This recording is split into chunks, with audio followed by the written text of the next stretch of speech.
Today we will look at abstinence-based sexual health education programs, comprehensive programs, as well as other sources of information such as parents, peers, and media. I guess I'll never know what I missed on that first day of health class. Don't have sex, because you will get pregnant and die. Don't have sex in the missionary position. Don't have sex standing up. Just don't do it, promise? The definition of abstinence-only sexual education is sexual activity outside the context of marriage is likely to have harmful psychological and physical effects.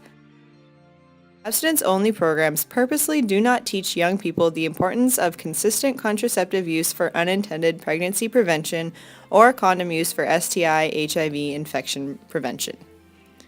It has been shown in a study by Trenholm and colleagues that youth who were taught that sex is bad outside of marriage, that these youth did not decrease the frequency of sexual encounters. The same study showed that abstinence-only programs also did not delay the first sexual encounter of students. The study concluded that the number of sexual partners did not decrease when taught abstinence programs. According to a study by Dell, Chen, and colleagues, showed that 87% of students in an abstinence program had not heard of HPV, human papillomavirus. Students who are not well educated in school are not necessarily learning healthy sex practices anywhere else. Kohler, Manhart, and Lafferty found in their study of 1,719 students aged 15 to 19 that abstinence-only programs did not reduce the likelihood of engaging in vaginal intercourse, while comprehensive sexual education had a marginally lower likelihood of students reported engaging in vaginal intercourse. Canada has mandatory schooling for students, and it is Health Canada's preference that comprehensive sexual education be taught in schools, because then everyone would receive the knowledge required for safe practices. It is the opinion of Ott and Santelli that abstinence-only policies may violate human rights of young people because they withhold potentially life-saving information on HIV and other STIs.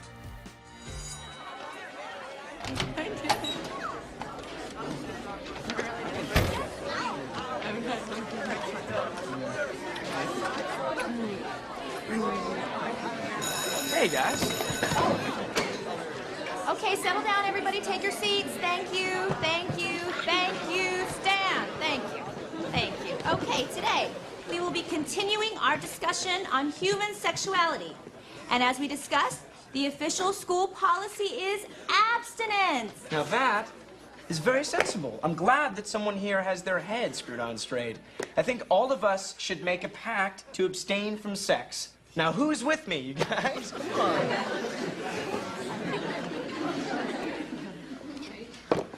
Maggie? However, let's get real. I know asking high school seniors to be abstinent is like asking a porcupine to poop goat cheese. Yuck. So, since the majority of you are or will become sexually active at some point... But that point should be way, way in the future, right? Well, the official school position is that we prepare you for safe sex now. So please take one and pass it down.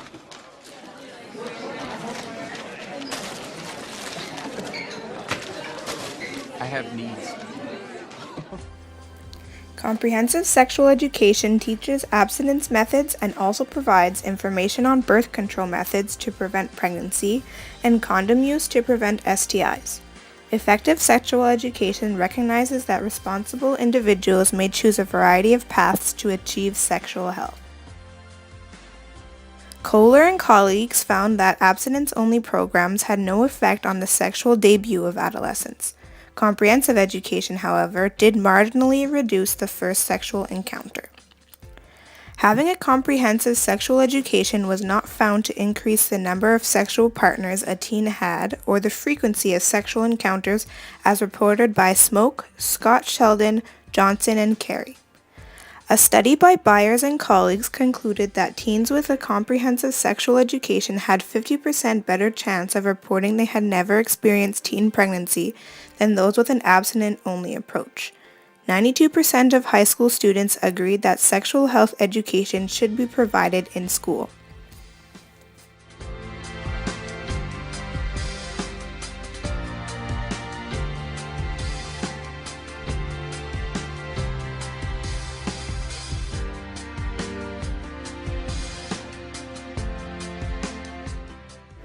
According to Kirby, there are 10 characteristics of effective sex and HIV education programs.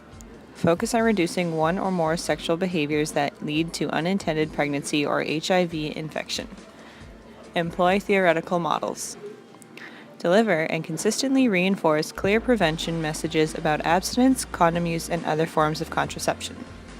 Provide basic, accurate information about the risks of sexual activity and about the ways to avoid intercourse or use methods of protection against HIV, STIs, and pregnancy. Include activities that address social pressures. Provide examples of and practice, for example, role-playing with communication, negotiation, and refusal skills. Use teaching methods that involve students and have them personalize the information. Incorporate behavioral goals, teaching methods, and curricula that are appropriate to the age, sexual experience, and culture of the students.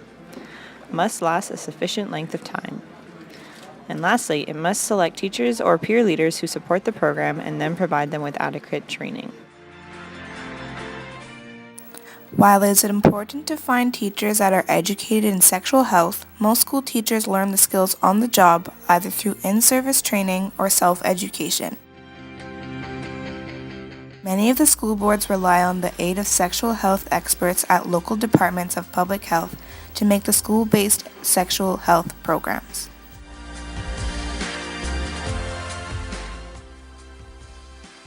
In a study done by Smiley, Matika Tyndale, Boyd, and the Adolescent Sexual Health Planning Committee, a multidimensional Canadian sex education program was constructed using Kirby's evaluation of effective sexual education characteristics. This program involved classes based around anatomy, STIs, group discussion on healthy relationships, peer discussions about teen pregnancy and STIs, as well as the inclusion of parents through workshops on sexual health. The effectiveness of this improved program was tested on 240 grade 9 students from 6 Windsor-Essex public schools, and a questionnaire was administered to the students before and after 1 month of the program. The students were broken into 2 groups. 3 schools were used as a control group and 3 as an intervention group. The control group participated in their regular sexual education program instituted by their school, which varied, but missed key elements such as teen panels or parent workshops, which are part of Smiley's classes. The intervention group participated in Smiley's classes, and the questionnaires were compared to show where the program had improved knowledge, awareness, attitudes, and communication. As shown in Table 3, there is a baseline showing scores from the initial testing, which the follow-up scores from the intervention and control groups are measured against. Overall, the intervention group showed lower values, meaning a more positive feeling towards birth control, while control groups felt more negatively. Table 7 measured the students' attitudes towards traditional sex roles, where overall the intervention group showed lower values, meaning the students felt more negatively about these traditional roles. Lastly, Table 8 looks at the students' reaction to sexual interactions, such as a partner's rejection of sexual activity, where again the intervention group showed a greater acceptance of this over the control group. Overall, the intervention group program showed a positive effect on sexual health knowledge, attitudes towards birth control, traditional sex roles, and sexual interactions. However, the program failed to improve the ability to talk to others about sexuality, as well as the students' awareness of their sexual responses, both emotional and physical. A national survey was conducted in 2002 to 2003 and looked at sexual health of Canadian youths. The sample was of 10,000 students in grades 7, 9, and 11, where 1,150 students were chosen per grade per province. Table 10 illustrates that 84 to 90% of grade 9 and 11 females and males who have had intercourse reported being protected from pregnancy by using either the birth control pill, a condom, or both. As adolescents get older, relationships are more likely to last longer. Favoring the pill over condom use with increasing relationship duration can explain the increases in teen STI rates and the declining of teen pregnancy rates in Canada. As shown in Table 12, the large majority, 83 to 90%, of both sexes in both grades strongly agree that they plan to use condoms. There was also high reports of feeling confident in proper condom use as well as comfortableness in asking a partner about condom use before sex. The main reason reported for not using a condom was that they did not expect to have sex. Other reasons included that they were using another method of birth control, had a faithful/safe partner, personal or partner dislike for condoms, as well as they were under the influence of drugs and/or alcohol. Finally, Table 15 shows adolescents increasingly reported being able to protect themselves from HIV/AIDS infection compared to the reports in 1988. All people, including adolescents, are influenced by the media. Pardun, L'Engle, and Brown found that 11% of the media that adolescents interact with is sexual in nature. The majority of sexual content comes from music. Let's have some fun, this beat is sick. I wanna take a ride on your disco stick. Let's have some fun, this beat is sick. I wanna take a ride on your disco stick. The most commonly viewed theme was body exposure and relationships.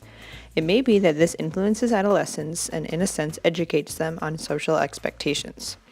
Music and magazines tend to focus more on sexual intercourse, which can be another influence on adolescents. Of all the media measured in this study, only 6% of it promoted healthy sexual living, educating youth on condom and contraceptive usage, as well as on general information about puberty and related subjects. Analyses showed strong positive associations between exposure to sexual content in the media and sexual activity and intentions. By grade 9, approximately half of Canadian students cite school as their primary source of sexual information, according to Boyce and colleagues. In the same study, parents often state that they don't know how to teach their children sex education or even when it is appropriate to do so. A study by Feldman and Rosenthal states that adolescents wish that their parents would give them better education about sexual health. According to Buston and Wright, while children cite their parents as the preferred source of sexuality information, most parents believe that they should share responsibility with schools for providing sexual health education. Boys who reported more sexual experience wished that they knew more about sexuality and were less likely to believe that sexual health education should be a shared responsibility between schools and parents. Peer groups offer adolescents access to health information as well as collective frameworks for interpreting this information. In regards to peer influence, studies showed that students most often cited personal experience, friends, and parents as the main or preferred sources of information. Yet the highest preferred source of information about pregnancy, sexual activity, and STI prevention was school teachings. A study by O'Donnell and colleagues found that youth who report greater peer involvement in sex and more positive sex outcome expectancies have been found to be more likely to initiate sex at a younger age. Conclusively, adolescents with large networks and many opposite gender friends are more likely to have romantic relationships than other adolescents, suggesting that mixed-sex cliques and crowds provide easier access to romantic partners in which dating is initiated. I just